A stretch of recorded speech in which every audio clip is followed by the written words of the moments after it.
Muito bem, vamos falar de futebol e você já está cansado de saber os que passaram ontem para as quartas de final da Copa do Brasil, o Grêmio, o Internacional e o Bahia, deixando o São Paulo para trás.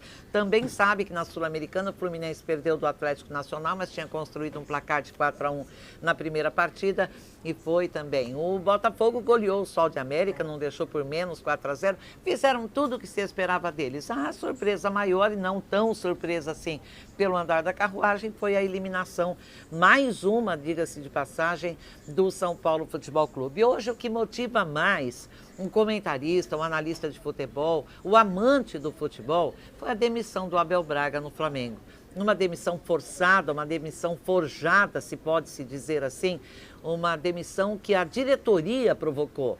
Na incompetência, na incapacidade de resolver os seus próprios problemas ou de chegar e demitir alguém, sabendo que não havia multa rescisória, o contrato dizia que não haveria multa rescisória nem para um nem para outro em caso de saída, de ruptura do contrato, forja uma escalação para o jogo contra o Fortaleza, sábado, pelo Campeonato Brasileiro, manda a escalação para o Abel Braga e praticamente diz, cumpra-se, e o homem diz, me senti traído, não tenho respaldo nenhum. Tudo isso, muito coincidentemente, depois daquela vitória por virada sobre o Atlético Paranaense, quando alguns jogadores, praticamente quase todos, abraçaram, beijaram o Abel Braga, demonstrando que estão com o treinador. Aí vem essa história mal contada, mas o que a diretoria não esperava era que o Abel falasse, e ele está falando.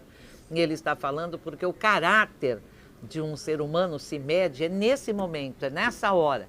E quem não fala, quem esconde, quem ajuda a esconder uma situação, torna-se cúmplice de dirigentes desse nível do futebol do Brasil. Por isso o futebol do Brasil está na draga que está. Eu sugeriria ao Flamengo que contratasse o Dunga, seria uma boa. Já iriam todos ladeira abaixo e para sempre de preferência, porque não se faz o que se fez com Abel Braga. É uma coisa de caráter, de comportamento que não teve. Por falar em comportamento e caráter, sabem aquele garoto de 19 anos do Cruzeiro, lateral direito, o Everton, que deu uma caneta, um rolinho, como se diz por aí, no Neymar. O Neymar puxou o colete dele, jogou no chão, passou por cima e foi embora sem olhar para trás. Ele foi retirado da seleção brasileira.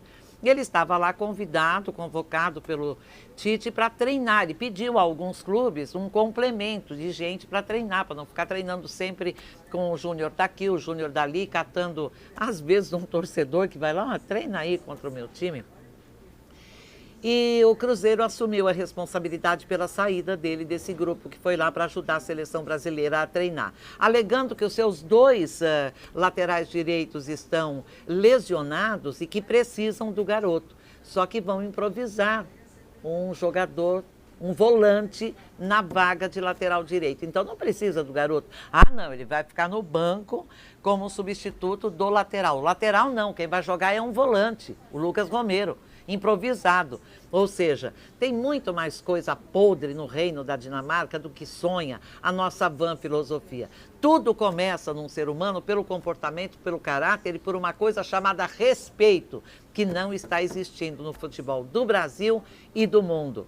Quem sabe um dia a coisa chega no fundo do poço e é obrigado a começar a voltar e a gente volta a um tempo em que se falava com mais propriedade e com aplausos ao invés de sonoras vaias a essa gente. Hein? Eu volto.